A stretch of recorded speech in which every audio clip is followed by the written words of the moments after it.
Holy moly. I don't know where to start. I don't know where to end. The Pacers and Hawks just combined for 309 points. Tyrese Haliburton set numerous franchise records. The Pacers win. They win their in-season tournament group. And boy, do we have a lot to talk about on today's Locked On Pacers podcast. You are Locked On Pacers, your daily Indiana Pacers podcast. Part of the Locked On Podcast Network. Your team every day.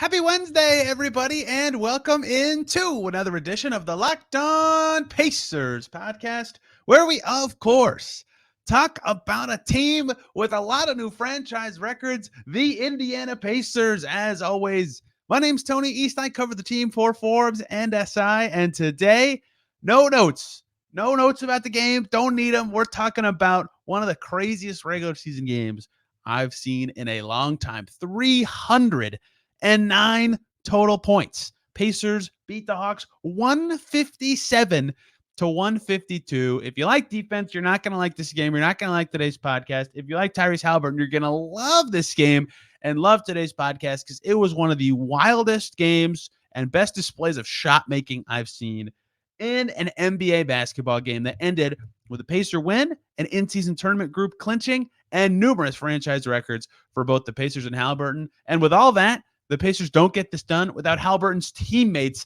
getting him across the line in the fourth quarter. A total team performance. Everybody deserves credit for getting it done. And let me tell you, with this high energy 2 minutes you've heard so far of the Pacers winning this game and all these points, the 16th highest scoring game in regular season NBA history, 11th highest game that didn't go to overtime. Insane. I did not at all think that that would be how this show would go. The Pacers stunk for the first half of this game. They gave up 86 in the first half. The Pacers defense stinks. That's not new. That's not a thing we need to really dive into today. Although, man, oh man, is it going to be something that has to be talked about soon because I probably need to do a whole show on how bad it is. 86 in the first half to the Hawks. That's a Hawks first half franchise record. Pacers scored 73 in the first half themselves. That's awesome. 73 means you're on pace to score 146 for the Pacers. That would win them all but two games this year. The one they played today and the one against Boston. That's a lot of points. They were down double digits at halftime.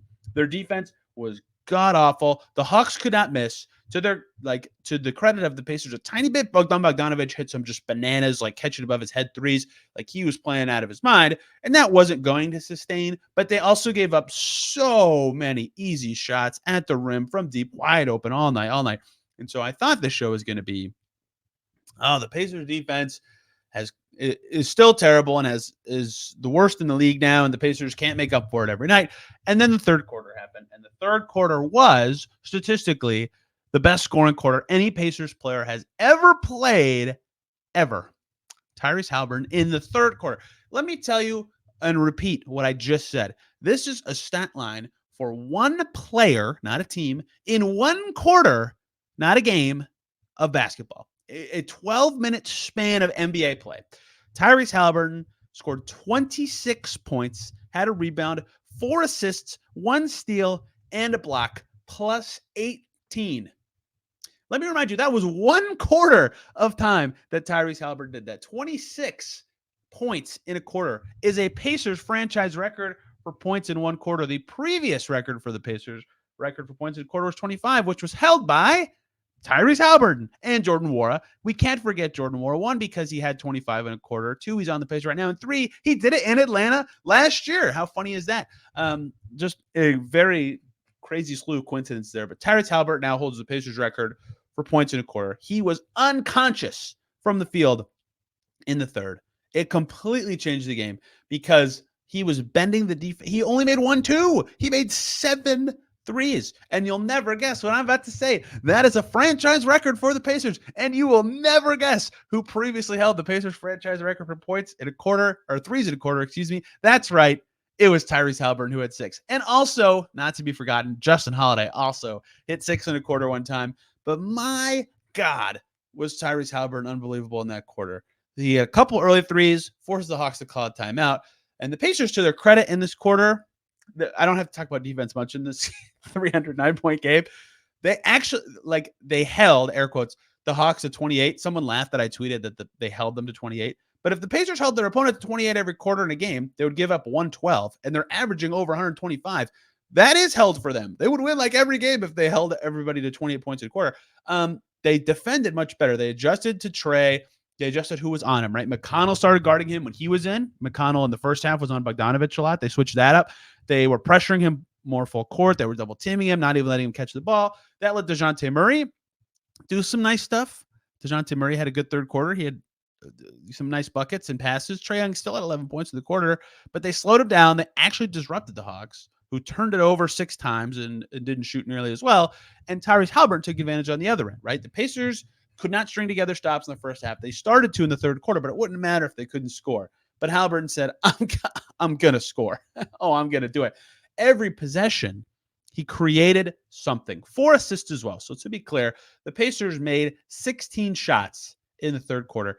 Tyrese Haliburton himself scored or assisted on 12 of them, which is crazy. The Pacers made 5 free throws in the quarter. Tyrese Haliburton himself made 3 of them. So he had 60% of their free throws, 75% accounted for of all their baskets, 7 of their 9 threes, 26 of their 46 points. Add some more if you want to count the assists, plus 18 to lead them back from a game where they were getting smoked at halftime. Their defense was atrocious, and instead, Tyrese Haliburton gets them ahead by the end of that quarter, where they could play to a draw in the fourth and get it done. He was bananas in that frame. He finishes the game with 37 points, insane, on 18 shots. And he took 7 free throws, which is funny. Brad Rowland and I on yesterday's show, previewing the game, talked about the big difference between Trae Young and Haliburton was the free throws. Well, Trae Young had 8 attempts in this game, and Haliburton had 7. Credits to Tyrese for that. But he made 9 of 15 from deep, 1 off of his personal and the Pacers record for threes made the game. Made 11 shots, so only 2 for 3 from 2, only, air quotes. 16 assists, 5 boards, 3 steals, 1 block. He did have 6 turnovers. He will hate that. But he was awesome, awesome, awesome. Plus 16. Only 3 players on the Pacers, were better than plus 5, right? So most of the guys were in for a very competitive back-and-forth game. Haliburton, Isaiah Jackson, who we'll talk about later, and Buddy Hield, which we will talk about him later, were all awesome in this game in a way that shifted it. But Haliburton was the driver of everything. 37 and 16. He is the in-season tournament king. And the Pacers somehow, some way, in a game where they were down 20 points in the second quarter, were up 13 early in the fourth because of the third quarter that Tyrese Haliburton had against the Hawks on Tuesday. And that was enough to win in a completely insane basketball game where both teams scored 150 points and nobody could stop anybody at all. For more franchise records, before we continue to just talk about the game in general, 157 points for the Pacers in this game. Guess what? That's a record. That is the most points they've scored in a game. Their previous record being 152, which they scored against the OKC Thunder in Domantas Sabonis' return from injury game a few seasons ago. They had 152 in a game before that as well. I could not remember when that one was, but I did remember the 152, so easy enough to do for the show. They were one made three away from tying their record for made threes in a game at 23. They made 22 of 45 in this game. Haliburton and Hield had 15 of those 22. No one else made more than 2, which credit Bruce Brown and Ben Mathurin. They made their shots, but in particular, those 2 guys carried the way to that record. 309 is the most points in a game the Pacers have been a part of ever. That used to be 305 was the record there. So their defense contributed a little bit to that being a record. And so you put all those numbers and records together, you've got a night that Haliburton will never forget. You've got a night that will be referenced for the Pacers for years in terms of records. And holy cow, do you remember when there was that 300-point game? And do you remember yesterday when Brad Rowland and I were joking about the over-under being 260? Little low. Little low. If I had said 270, Brad would have laughed at me, and that would have been under by 30 points. It was an unbelievable basketball game. Nobody could miss. Nobody could guard anybody, even with defensive adjustments. Like 3 stops in a row. I cover the Indiana Fever and the WNBA as well. They call that a kill. I think there were probably like 2 or 3 kills total in this whole game. Nobody could guard. It was unbelievable. It was ridiculous. And the Pacers win, and they win their group.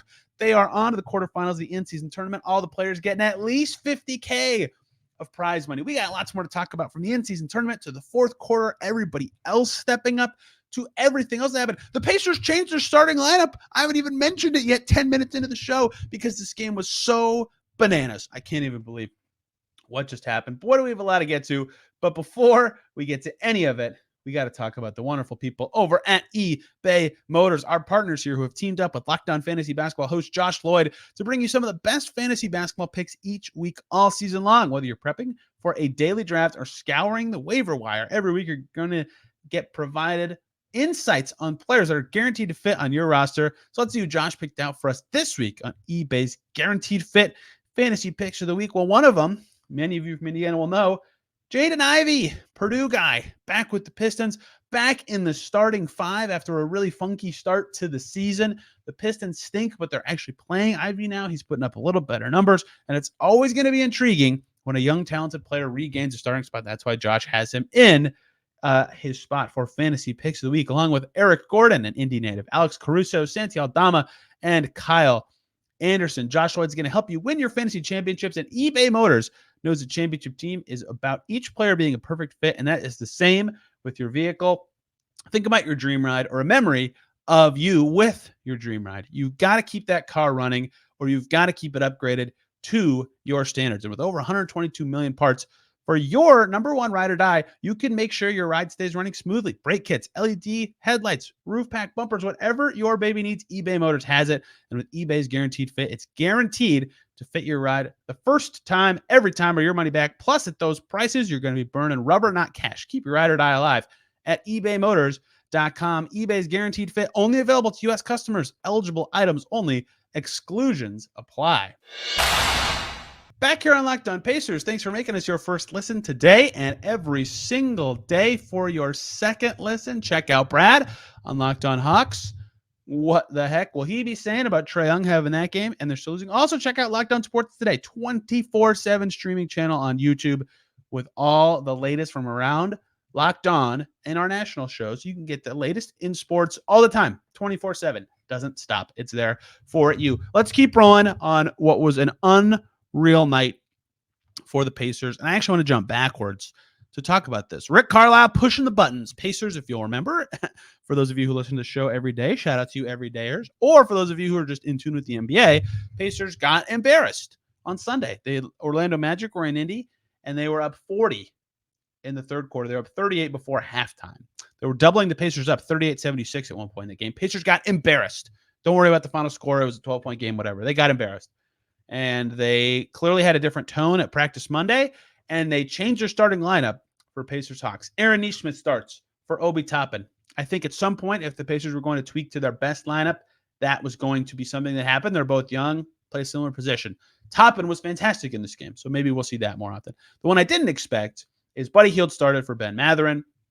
Given the long-term impacts of those two, that was interesting to me, although I think the Pacers' purely best five players is probably the Pacers' best five in a lineup, maybe not their best five players, but in a lineup is the five guys that they started in this game. They did it. They started Buddy Hield for Ben Mathurin, who Ben Mathurin still played a good amount and had a wonderful game. We'll talk about him in the third segment. Aaron Nesmith had a great game. Buddy Hield had a great game. Those two hit threes right away. 6-0 Pacers right away with those two hitting the threes.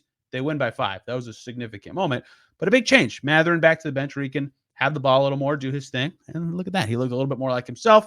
And Obi Toppin off the bench had a wonderful game. Just a fantastic game. We'll see what the minutes end up shaking out to be. That was a big change. Entering this game, the Pacers starting five from this game, which was Bruce Brown, Tyrese Haliburton, the two new guys, and Miles Turner, had played 18 minutes and was plus 14. That's pretty good. That is pretty good. In this game, the Nesmith, Brown, Haliburton, Hield, Turner lineup played 12 and a half minutes, 58 total possessions. They were plus 8, right? They got good shots. They made 8 of their 12 twos and 9 of their 13 threes, which is highly influential to their plus minus. But their opponents also went nuts from 2 and 3. So it's definitely some balance happening, but that group won again. They've been better than what the old starting five was. So the long-term impacts of Nesmith, Toppin, kind of neutral. They're both young. They've got Nesmith under contract for longer, but Toppin's restricted free agency. The Mathurin Hield one, we will see. That one is definitely interesting to see how it's going to shake out and what it could mean for the Pacers. For now, clearly, They're pushing for the wins, and Hield helped them get there. Hield was unbelievable. We will talk more about him later. But that changed things up significantly for the Pacers because their starting five was better because of that. And their bench had some good things and some bad things. I actually will turn to my notes for just this part of this discussion, right? Their bench now, given these changes, and reminder, Andrew Nembhard was out. He's dealing with a sore back. But their bench was TJ McConnell, Obi Toppin, Ben Mathurin, and whoever their backup five was. Jalen Smith played in the first half, and Isaiah Jackson played in the second half. I'm not really sure why Quinn Buckner couldn't see Jalen Smith on the bench during the broadcast, but Jeremiah Johnson said Jalen Smith is fine, and he was available. Isaiah Jackson played backup five in the second half. We'll see if that's anything. I don't think Jalen Smith was like particularly bad or anything, but Isaiah Jackson was ridiculous. Either way, the bench, whatever it is, those four guys are good, but that's less shooting, right? They used to have Hield with that group. Neesmith's been shooting better. This season, they lose both of them. So the bench shot well in this game in particular. Well, I guess Toppin didn't, but that group needs shooting with them if they're going to run with that group. The fifth guy they used in the first half a lot was Bruce Brown. Bruce Brown's good. I like the 2-point guard looks the Pacers have when Haliburton's on it, but he can't shoot that well. And so that group kind of stunk. That bench group was not good in the first half, right? Jalen Smith, he's the perfect example. He only played in the first half with the bench group. He made both of his shots. He had 3 rebounds, 2 offensive boards, played a nice game. He was minus 10. Ben Shepherd got in the first half. He was minus 9, right? So that group didn't work. In the second half, Haliburton played a ton of minutes because he was ridiculous, but it did because they changed it up ever so slightly. Early fourth quarter, it was not Bruce Brown in with that group. Instead, they had a similar group to the first half, but instead it was Hield who can shoot it. And I think that makes more sense to me. Having a shooter with them. So they'll have to figure out exactly how that's going to work and toggle and be the thing. They'll probably have to pull Hield out first for Mathurin and figure out all the balancing things. But I like that change. I think it's good for the Pacers in terms of winning games. They did win this game. That group was a positive. They'll just have to figure out how to make that bench group as strong as possible, especially when Andrew Nembhard returns. And they do still need to figure out some defensive stuff. We'll go on this for a couple of minutes before talking about how the Pacers closed this one out without Tyrese Haliburton scoring a single point in the fourth quarter.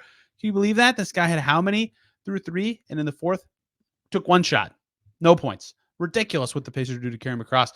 Pacers defense was absolutely miserable in this game. Oh, my Lord. It was bad. Giving up shots at the basket all night long. They couldn't stop the Hawks at all. Atlanta had 74 points in the paint. That is not a misspeak. That is not a misprint from the NBA. That is 74 points in the paint. They have a good driving team, but not a great driving team. They were shooting like 65% for like the whole first half. They never turned it over. They hit almost half their threes. They were getting to the foul line, and they had 12 offensive rebounds. They're not a great rebounding team. That's where this one really surprised me. Pacers defense was awful. Just straight up awful. They have got to be better on that end. I thought Caitlin Cooper's tweet was perfect about, I'm paraphrasing a little bit. I'll try to pull it up so I don't totally butcher it. But she tweeted this at halftime when they were down by 13. Like, the Pacers level on defense does not have to be that high. Obviously, of course, the best level you can get to on defense is great. Here's her exact wording. This is perfect. The defense doesn't need to be good or even mediocre. It merely needs to be bad. And it is terrible. And that is absolutely the perfect way of saying it. The Pacers scored 73 points in the first half. That's awesome. That's a well-oiled machine. That's a clicking team. That should win you almost every night in the NBA. And they were down a lot. They have got to be better on defense. That almost sunk them in this game. The reason the score was so high, 2 fast-paced teams who can't defend and can score like crazy, matching up, like you saw, the Hawks couldn't defend at all either. They were giving up stuff, funneling to the rim all night too, but the Pacers defense was just truly brutal in this game.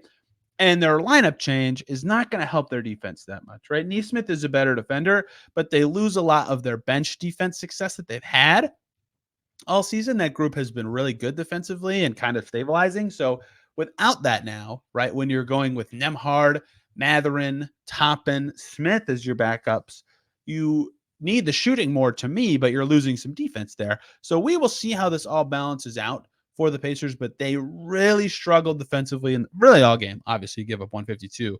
That's bananas. They found a little groove in that third quarter, but every other quarter besides the third, which really is the Pacers won this game in the third quarter, the Pacers gave up at least 38 in every quarter of the game, which is this.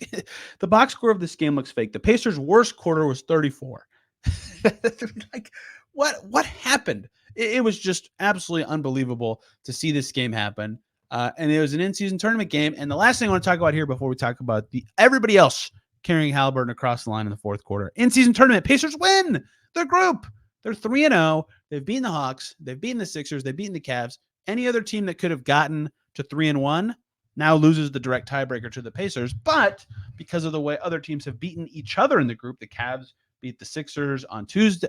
The Sixers had already beaten the Hawks. The Hawks beat the Cavs. Well, guess what? They can't all finish 3-1. Only one of them can finish 3-1. Only the Cavs, who beat the Sixers, can finish 3-1.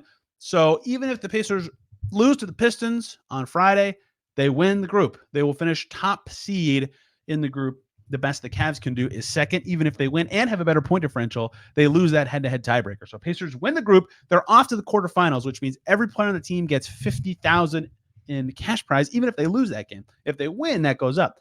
The quarterfinal game will either be December 4th or 5th. Can't say where or when yet.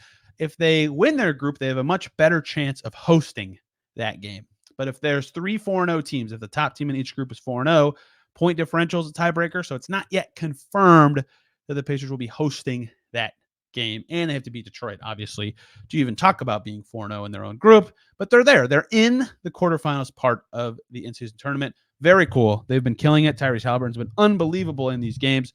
We will see if they can keep up that level. But now we'll talk more about that on Friday, and next Tuesday is an in-season tournament night, but the Pacers don't play. They'll be done. So they'll be rooting for specific things, potentially for matchup purposes, or for travel purposes, or for bracket purposes. And then they're in it. They'll be playing in it come December 4th, a quarter final game. If they win that, they're off to Vegas. So lots of fun stuff coming for the Pacers in the in-season tournament. They earned it. They beat everybody. They beat all the good teams in their group. Maybe another one of them gets out, but the Pacers have earned the right to be in the quarterfinals. They've played fantastic. And you know who was fantastic in this game? Everyone on the Pacers who played in the fourth quarter. A lot of guys were amazing for the Pacers in this game. They all deserve praise. I haven't even had a chance to talk about them yet. Ben Mathurin was hitting ridiculous shots when it mattered late. Buddy Hield did not miss a 3 in this game. That is not a misspeak. We have a lot still to talk about from Pacers Hawks. But before we do it all, we got to talk about FanDuel. NFL season halfway done, somehow a little over that. We're so far in. The Colts are back this week after a week off, still in that playoff hunt. And FanDuel, America's #1 sportsbook, is the place that you can score early this NFL season. Right now, new customers on FanDuel get $150 in bonus bets with any winning $5 moneyline bet. How about that? That's $150. Almost as many bucks as the Pacers had points tonight if your team wins. If you've been thinking about joining FanDuel, there is no better time to get in on the action than right now. NHL rolling, NBA rolling, NFL getting to the halfway point. The app is so easy to use. There's a wide range of betting options, over-under, spreads, player props, your favorites. They've got them all and more on FanDuel. So visit FanDuel.com/lockdown and kick off the NFL season over on FanDuel, an official partner of the NFL. And thank you, as always, for making Locked On Pacers your first listen today and every single day. For your second listen, jump on over to Locked On NBA because I'm there. Me and Jake Madison talk about this Pacers game and the in-season tournament in general. And James Dolan, what's going on with him in the Knicks? Well, you'll find out if you jump on over to Locked On NBA, where we cover the whole league at large every single day here on the Locked On Podcast Network. Here in Pacerland, we got to talk about everybody else who played in this game.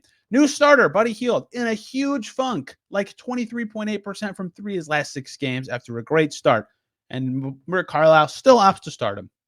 And boy, was that the right choice. Buddy Hield in this game, 9 for 11 from the field, made all 6 of his threes, was asked to defend typically above his weight class to me. He got some tough matchups, and he finishes with 24 points. He hit a hilarious bucket at the end of the game because the Pacers were like, oh, yeah, point differential could matter for the playoffs. It was very funny. Obi Toppin threw him the assist for it. So 24 for Hield. He was awesome. And in the fourth quarter, Buddy Hield was 5 for 6 from the field, 3 for 3 from deep for 13 vital points. Reminder of the fourth quarter here. Tyrese Haliburton, who had one of the best games of his life, the best third quarter, not even the best third quarter, the best ever quarter by a Pacers player in the fourth. 0 for 1 from the field, 2 assists, 3 turnovers, 0 points. He was fine. They played the Hawks dead even in his minutes, but that wasn't what they needed. They needed more from somebody. How about Buddy Hield? Amazing game and an incredible fourth quarter. Other new starter, Aaron Nesmith, they're going to need him to do a little more on offense if he's going to fill into Toppin spot. Aaron Nesmith with a messed up shoulder. He wore an undershirt. I don't think I've ever seen him do that. 6 for 9 from the field, 1 for 3 from deep, including a big early one for setting the tone. 17 points, +4, 1 steal, 1 block. How about it? He stepped up. That's what they're going to need. He's going to be playing at a size disadvantage a lot. If he stays in the starting 5, a good way to combat that, make your shots. And he was attacking the rim. Tonight was one of the games I wrote about in the preseason where you can see what he's worked on when it comes to those rim attacks and, attacking from the baseline or just getting into the paint where he can get to the rim and score. And that's a new dimension of his game. Miles Turner wasn't needed much in the scoring department, but 9 rebounds, 4 blocks. He was great around the rim. A lot of stuff funneled his way. 11 points, 9 rebounds, 4 blocks. That's a Miles Turner game for you right there. +5 with him on the floor. And Bruce Brown, who played with that bench unit and was pretty important as a passer, hit half of his shots as well. 5 for 10, 2 for 5 from 3, 3 assists, 2 steals. All of the Pacers' new starting 5 fit together and played well. That's a good sign. They have a back-to-back with Toronto tonight. We'll see if they stick with the same group. I suspect they will, though, given how that went. And if it keeps looking good like this, it's going to be hard for them to get off of it. They all played well in this game. Granted, nobody could miss. There was not a lick of defense played in this game. But, man, did the Pacers take advantage. And that group, in particular, looked good. And then the 2 guys who came out of the starting 5, Ben Mathurin and Obi Toppin. Ben Mathurin had a couple more chances to catch, assess, and attack. And that's fine to do in the starting 5, but it just slows down stuff just ever so slightly. If he could make those reads a little faster, it'd be great. 7 for 10 for Mathurin, 2 for 4 from deep, got to the foul line for 4 attempts, didn't turn it over a single time. Needs to pass a little more. Doesn't matter. He was awesome in this game. 19 points for Ben Mathurin on 10 shots. That's a brilliant game. And the thing like healed that made Mathurin so important, fourth quarter, Ben Mathurin played 5 minutes and 7 seconds, 4 for 4 from the field, drilled his only 3, got to the foul line, 10 points in the fourth for Ben Mathurin. When they needed him most, he was awesome. And Obi Toppin, you would not know he got benched if you looked at his stat line in minutes. Played 34 minutes for the Pacers, Obi Toppin did. Second on the team, only to Haliburton. In a game, he got benched. He went to the second unit and then played that much. 9 for 16 from the field, but he was 1 for 6 from deep. So he was 8 for 10 on 2s. He kept popping up in the dunker spot and on the baseline with a ton of space to operate.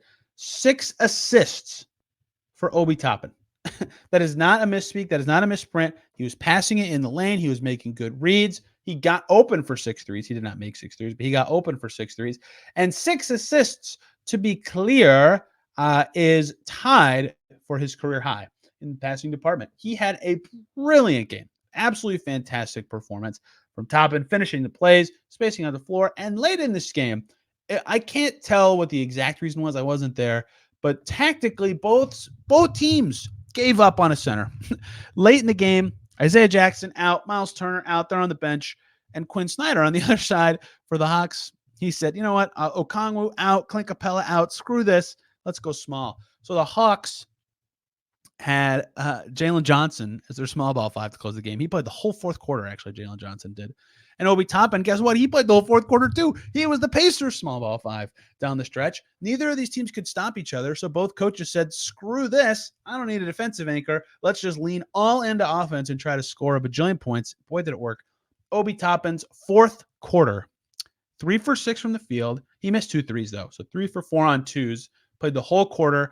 6 points, 5 assists in 1 quarter for Obi Toppin. Man, was he good to close. Him, Mathurin, and Hield stepped up big time. They combined for 29 points. Those 3 guys in the fourth quarter, with Haliburton not having it going, with the Hawks giving him all the attention in the world. Those 3 were huge. Hield hit all 5 points late. This game was tied at 152 late. The Pacers were losing 150-149 late. Buddy Hield was amazing. Toppin stepped up. Mathurin stepped up. Those guys were brilliant when the Pacers needed it. McConnell had some nice defensive moments on Trae Young in the second half once they got that matchup squared away. McConnell did not do so well on Bogdan Bogdanovic in the first half. But once they got that fixed, that went a little bit better. Credit to him. And then Isaiah Jackson. Whew. Did not expect to be talking about him. I still am curious about the decisions with the center rotation and who played and when and why. But Isaiah Jackson only played in the third and fourth quarter, 12 minutes and 8 seconds, didn't miss a shot, 5 rebounds, 4 blocks, +8. Yes, he had some fouls. Isaiah Jackson's going to have fouls, but he was a rim deterrent in his minutes. He made his shots. He made good decisions. I keep saying this, and I feel bad saying it, but Isaiah Jackson's got to be kicking himself for the preseason that he had to seize playing time at the backup five, because every game he's gotten into in the regular season, he's been really good. He's having a high impact year, even though the stats aren't there. And he did it again in this game on both ends, made a shot, cut everywhere, blocked shots, got rebounds, disrupted guys in the Hawks.